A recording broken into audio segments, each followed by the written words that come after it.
Cindy Marindu Angin. Saya dari Pendidikan Ekonomi kelas C. Di sini saya akan menjelaskan tentang sosialisme sebelum Marx. Untuk lebih lanjutnya, saya akan memaparkan PPT berikut ini. Baiklah, saya akan menjelaskan tentang sosialisme sebelum Marxisme. Adapun materi bahasanya yang kita bahas yaitu sosialisme sebelum Marxisme, sosialisme utopis, dan sosialisme komunis bersama.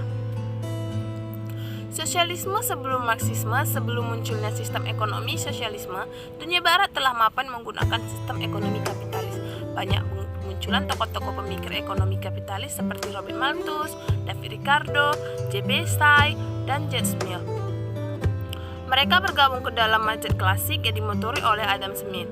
Pemikiran mereka lebih berorientasi kepada sistem ekonomi besar atau liberal atau kapitalis. Adapun pengertian sosialisme ialah istilah sosialisme dapat dipresentasikan banyak arti. Selain sistem ekonomi juga menunjukkan ahli falsafah, ideologi, cita-cita, ajaran-ajaran atau gerakan.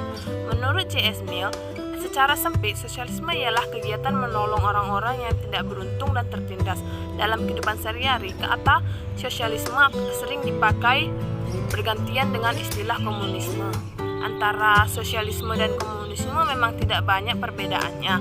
Bahkan Marx sering menggunakan kedua istilah tersebut secara bergantian untuk menjelaskan hal yang sama. Bagaimanapun oleh pakar-pakar lainnya antara keduanya sering dibedakan.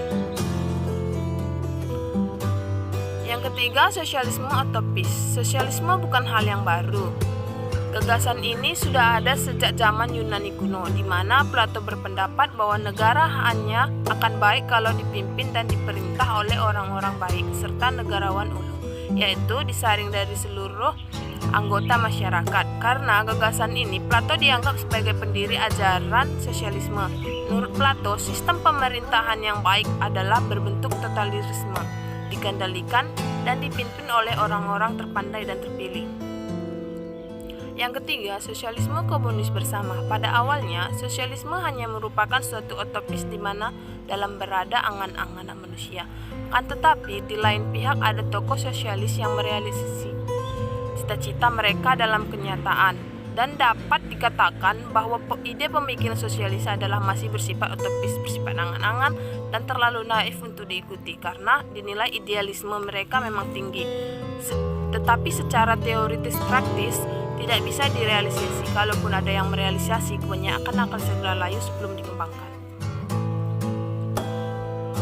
Adapun kesimpulannya yaitu sosialisme menggambarkan pergeseran milik kekayaan dari swasta ke pemerintah yang berlangsung secara perlahan-lahan melalui prosedur pemerintah dengan memberikan kompensasi kepada swasta. Sedangkan pada komunis peralihan kepemilikan dilakukan secara cepat dan paksa tanpa memberikan kompensasi. Jadi walaupun tujuan akan dicapai sama, tetapi cara yang digunakan berbeda. Konsep sosialisme utopis, semua orang tinggal dalam suatu tempat bersama, makan bersama, serta segala kebutuhan lainnya disediakan secara bersama-sama pula. Adapun tokoh-tokoh Sir Thomas More, Tommaso Campanella, dan Francis Bacon, dan juga James Harrington.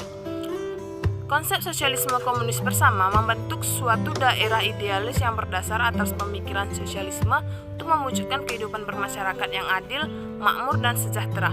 Tokoh-tokohnya itu Robert Owen pada tahun 1771 sampai 1858 dan Charles Fourier pada tahun 1772 sampai 1837 dan Louis Black pada tahun 1811 sampai 1882. Demikianlah, terima kasih.